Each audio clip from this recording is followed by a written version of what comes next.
সূচনা অনুষ্ঠানে আমাদের সভার সভাপতি এবং প্রধান অতিথি এবং এখানে রাধা মাধবজি মন্দিরের ভক্তবৃন্দ, সবাইকে আমার প্রণাম।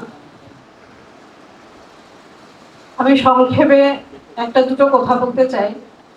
যেহেতু আমি বাংলাদেশ প্রথম এসেছি, যখনই আমি বাংলাদেশ ঢুকি তখনই মনে হয়েছে যে আমার কিছু না কিছু একটা বাংলাদেশ এবং ভারতের মধ্যে একটা কিছু আছে। আমি অনেক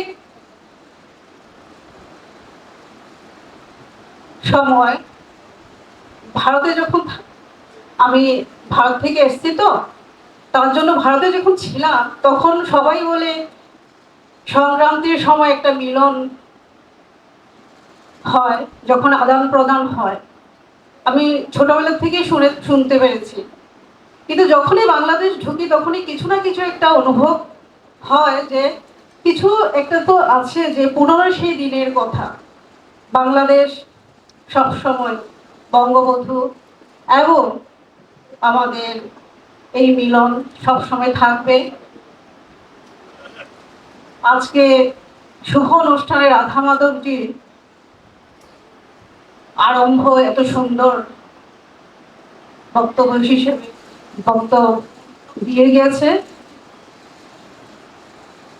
আজকে এই সুবর্ণ সুযোগ হয়তো আমরা কখন পাবো ঠিক আমি বলতে পারছি না, কিন্তু আশা করি যখনই একবার এসে যাওয়ার পরে আবার বাংলাদেশ ঢোকার এই প্রচেষ্টা থাকবে।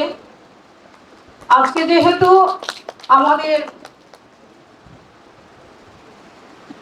এমএলএ সাহেব আবার ডিসি সাহেব যে বলে গেছে যে যখনই ইচ্ছে হয় তখনই বাংলাদেশ আসতে পারো, কিন্তু আমাদের 3টে দিন এই রাধা মাধবজির এই অনুষ্ঠানটা থাকবে। আমরা চাই 3টা দিনটা যাওয়ার পরে যে আমরা একটু ঘুরতে পারবো,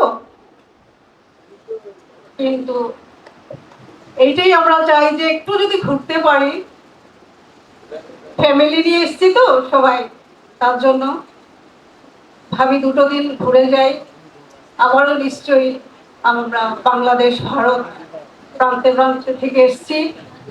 বাংলাদেশকে ধন্যবাদ, সবাইকে ধন্যবাদ আজকে এই একটা সুযোগ দিয়েছে কথা বলার জন্য, তার জন্য ধন্যবাদ। রাধে রাধে।